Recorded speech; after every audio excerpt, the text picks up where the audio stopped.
আপনি কি কখনো ভেবেছেন কেন কেউ ভয়াবহ পরিস্থিতিতেও টিকে থাকে আর কেউ সাধারণ সমস্যাতেই ভেঙে পড়ে? আজ আমরা জানব দুঃখ মানুষকে ভেঙে দেয় না, বরং মানুষকে শক্তিশালী করে, জীবনের সঠিক অর্থের খোঁজ করতে শেখায়। জ্ঞানবিলাসের ১৬তম ভিডিও বুক সামারিতে আপনাকে স্বাগতম। আমাদের উদ্দেশ্য সহজ ও প্রাঞ্জল অর্থ ব্যবহার করে বইয়ের কঠিন বিষয়বস্তুকে সহজবোধ্য করে তোলা। আমরা বিশ্বাস করি জ্ঞানের আভিজাত্য সবার জন্য সমান হওয়া উচিত। চলুন শুরু করি। ভিক্টর ফ্র্যাঙ্কল ছিলেন একজন মনোবিজ্ঞানী।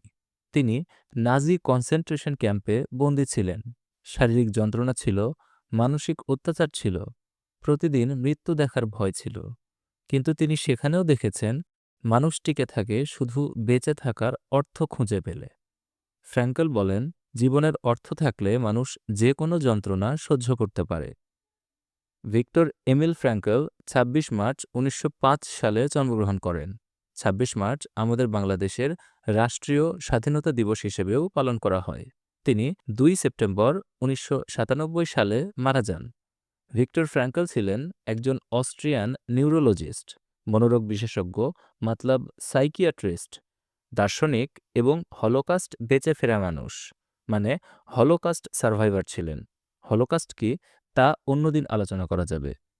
আধুনিক মনোবিজ্ঞানে ভিক্টর ফ্র্যাঙ্কলের সবচেয়ে বড় অবদান হল লোগোথেরাপি, একটি মনোচিকিৎসা পদ্ধতি বা এক্সিস্টেন্সিয়াল হিউম্যানিস্টিক সাইকোলজি থিওরি, যা মানুষের জীবনের অর্থ অনুসন্ধানকে মানবিক প্রেরণার কেন্দ্রবিন্দু হিসেবে ব্যাখ্যা করে, মানে বেঁচে থাকার কারণ খুঁজে বের করাই জীবন।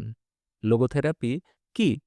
Logotherapy was promoted as the third school of Viennese psychotherapy, after those established by Sigmund Freud and Alfred Adler. মূলত ফ্রয়েড এবং অ্যাডলারের প্রতিষ্ঠিত কাজের পরের ধাপে ফ্র্যাঙ্কল লোগোথেরাপি নিয়ে কাজ শুরু করেন। ভিয়েনিজ মনোচিকিৎসায় মতলব ভিয়েনিজ সাইকোলজির তৃতীয় ধারা হিসেবে লোগোথেরাপি পরিচিত হয়। সিগমন্ড ফ্রয়েডের সাইকো অ্যানালাইসিসকে ধরা হয় প্রথম ধারা, আলফ্রেড অ্যাডলারের ইন্ডিভিজুয়াল সাইকোলজিকে দ্বিতীয় ধারা বা সেকেন্ড স্কুল বলা হয়। এরপর তৃতীয় ভিয়েনিজ স্কুল অফ সাইকোথেরাপি হিসেবে ভিক্টর ফ্র্যাঙ্কেল লোগোথেরাপি উদ্ভাবন করেন। লোগোথেরাপির মতে মানুষের প্রধান চালিকা শক্তি সুখ বা ক্ষমতা নয়, বরং জীবনের অর্থ খুঁজে বের করা। ভিক্টর ফ্র্যাঙ্কলের পূর্বে ফ্রয়েডীয় চিন্তাধারায় সুখকে মানুষের প্রধান চালিকা শক্তি হিসেবে বিবেচনা করা হতো এবং পরবর্তীতে অ্যাডলার ক্ষমতাকে মানুষের সুখের প্রধান চালিকা শক্তি হিসেবে বর্ণনা করেন। আর ভিক্টর ফ্র্যাঙ্কেল লোগোথেরাপি দিয়ে দেখান মানুষের প্রধান চালিকা শক্তি এই সুখ বা ক্ষমতা কোনোটিই নয়, বরং অর্থ খুঁজে বের করা। মানুষ সবচেয়ে ভয়াবহ কষ্টও সহ্য করতে পারে যদি সে কষ্টের মধ্যে কোনো অর্থ খুঁজে পায়। এই তত্ত্ব এক্সিস্টেন্সিয়াল সাইকোলজি এবং হিউম্যানিস্টিক সাইকোলজির অন্তর্ভুক্ত। ভিক্টর ফ্র্যাঙ্কল মোট ৩৯টি বই লিখেছেন।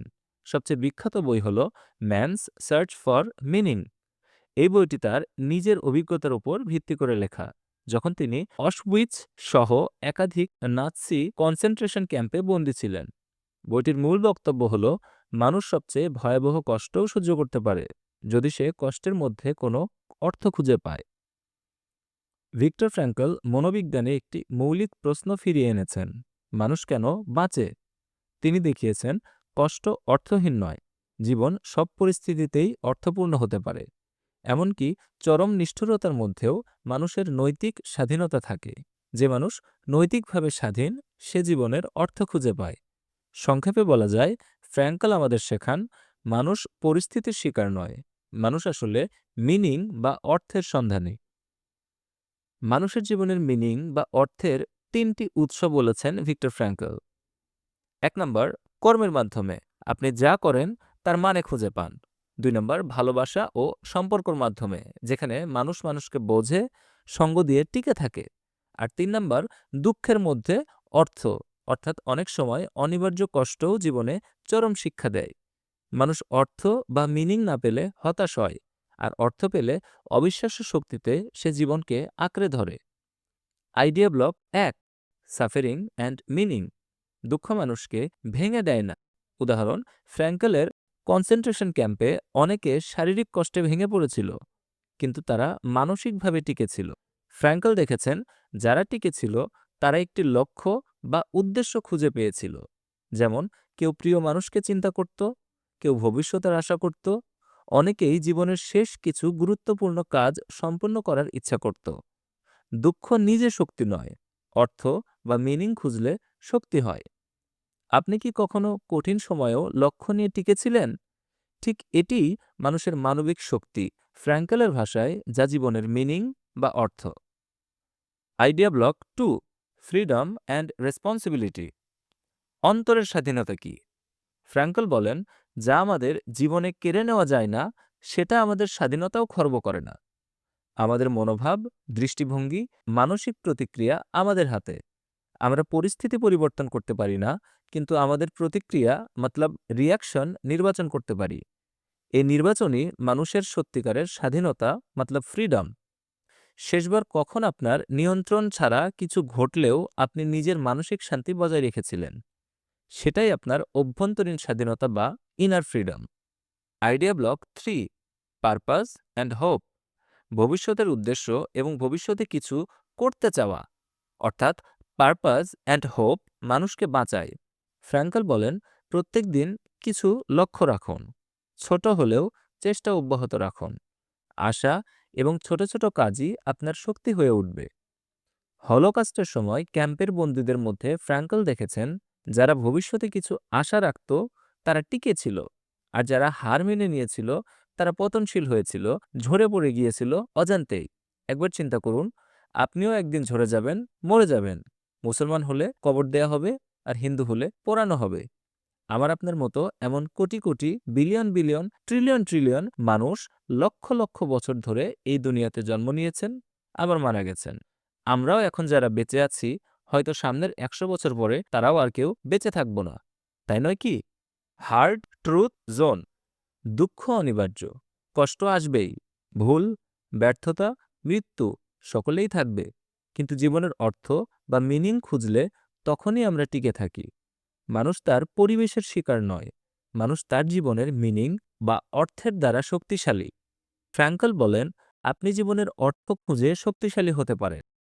এর জন্য প্রয়োজন সুচিন্তা এবং প্রতিদিনের ছোট অভ্যাস।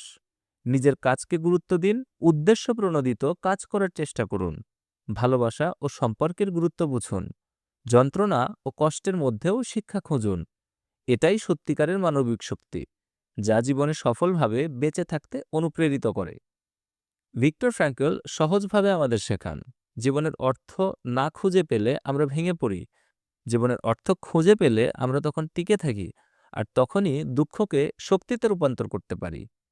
সত্যিকারের আনন্দ আসে তখন যখন আমরা জীবনের লক্ষ্য এবং অর্থ খুঁজে পাই।